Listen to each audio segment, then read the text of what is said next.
What's good? What's good, everybody? Welcome back to another episode of The Urban Platform Speaks. Make sure to like and subscribe as you tune into the channel. Check out the content. And with that being said, man, I want to speak on LeBron James, right? And in this video, I'm going to talk about how is the Lakers are basically, in my opinion, letting it be known that they're not really interested in bringing LeBron James back, and especially for the money that LeBron James wants they just not really interested in doing that. And so now, as you probably know by now, that the Miami Heat just acquired Giannis, right?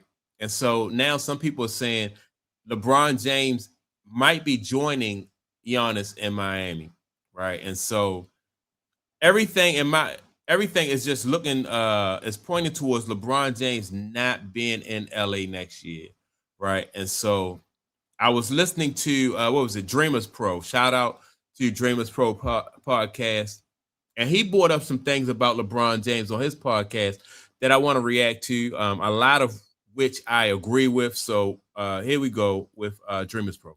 Bands, and welcome you guys to another episode of the Dreamers Pro Show.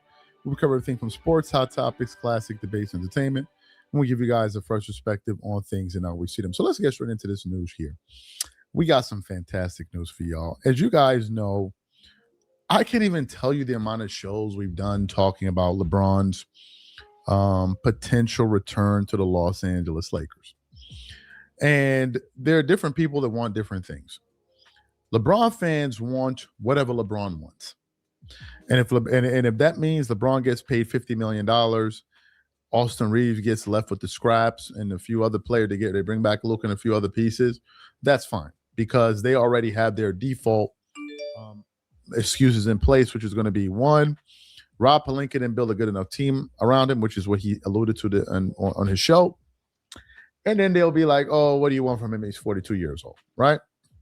So, and I agree with that, right? So, and just also, LeBron James in past years had the leverage to be able to get away with these kind of narratives, right? You know, he could either scapegoat some player on the team or coach on the team or management. And now the next excuse they're using for LeBron James is that, he's up in age. So what do you want from him? But I would push back and counter that by saying, well, if he's too old to get the job done, then he don't need to be there doing, trying to do the job. So you could push back by saying that also. Then you have the other side where people are like, you got to be insane to give a 42-year-old of someone going on 42 a max contract, like a $50 million. You're insane. When you can use that money and go get a whole bunch of younger players to really bolster your roster, right? That would make more sense. Then we did a show when we were reacting to the news that the Lakers want a A-list big man, news that LeBron fans didn't like because that meant that, hey, you're taking more money out of my guy's hand to give it to other guys. But the part that LeBron fans have yet to come to terms with, they still think this guy's like a top 5, top 10 player. They think he's the best player on the Lakers. That's why they feel like all of these things should happen. This is the guy didn't make an All-NBA team. He didn't make an All-Star team last year. They just put him on the team. But in their minds, they think he should be the number one option. So they're strong. And you know what? And that's one thing I don't get.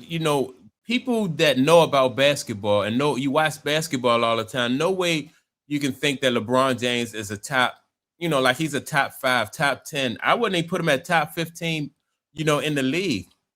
But his fans seem to think and feel that, he's top 15 or top 5 in the league, which is crazy in my opinion.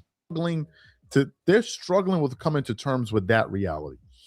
But I said that it would just be financial malpractice to give them that news, to give them that money.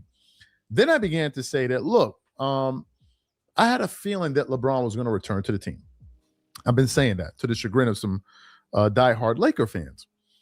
But then we got some news that came out that made me begin to think, well, wait a minute, something else could happen because we did a live where we found out that the report was the Lakers are not going to now expect. I think it was from Dave McMenamin. It was from Dave McMenamin.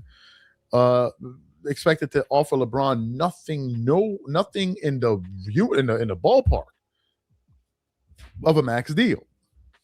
And the reason why the Lakers are not going to offer LeBron James a max deal is because LeBron don't have leverage. There's not really a big demand for LeBron out there, right? And I said this in past videos.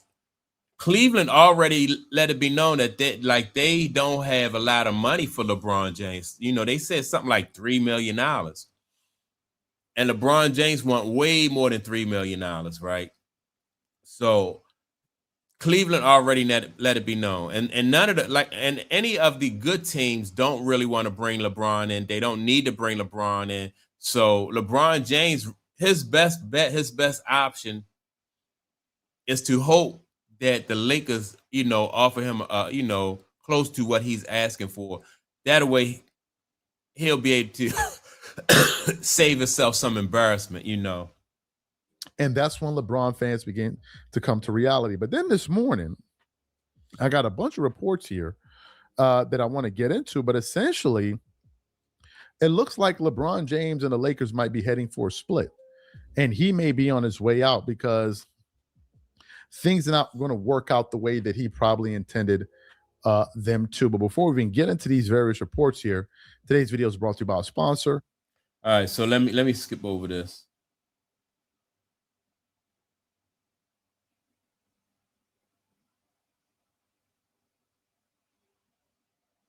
Via Ramona Shelburne, it says LeBron James's representatives have had initial conversations with the Lakers, but hasn't committed to returning for 24th season. Then we have another one.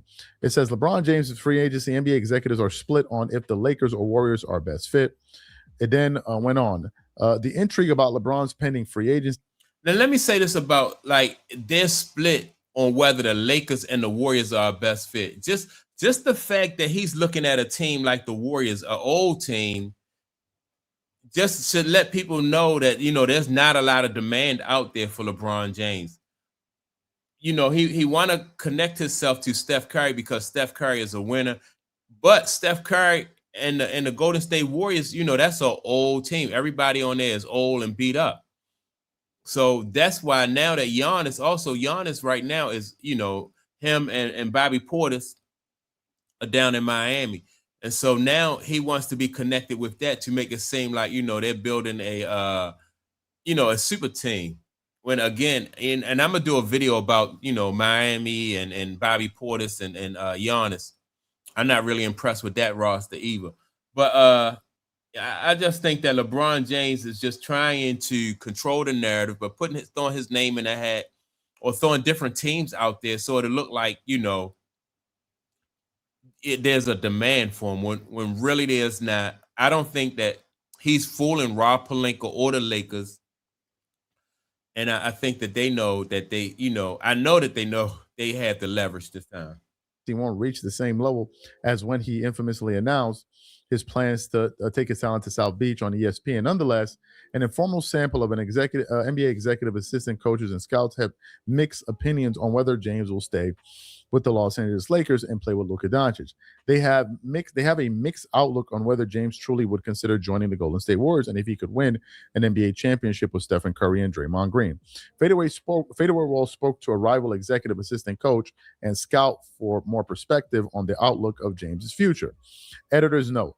The following interviews were conducted separately and edited. Okay, so let's go to the thing. It said, which team do you think LeBron will be with next season? NBA executive. LeBron will stay with the Lakers, I think. It's hard to imagine him leaving. If he wants his money, it's going to be hard for him to leave. I have to imagine there's some kind of compromise that they can do on compensation-wise. It's just easier. I don't know where else he could be going. I think he would rather play with his son and not have to move. NBA. All right, so that's what I said. It's going to definitely come down to money. LeBron, the Lakers don't want to give him nowhere near what he think he's owed. That's number one. Then when you think about Golden State, Miami, I don't know that how Pat Riley really feel about bringing LeBron James back. I think LeBron James, burnt his bridge down in Miami when he was down there the last time. So people are starting to throw that out there, LeBron James is coming back to Miami. Now maybe he could go down there. Maybe Pat Riley just want to make a splash and put some some butts in the seat, and from a money standpoint, that might make sense. But as far as like challenging for a championship or something like that, putting LeBron James with Giannis, I don't think that I wouldn't be impressed by that roster, right? So the Lakers, just like I said, they're letting be known that they have the leverage. And if LeBron James asks for too much, I think he's just going, he's going to be out of there. So that's my take on it. Make sure to like and subscribe to the channel. Also, don't forget to leave a comment. With that being said, I'm going to check you all out in the next video. Peace.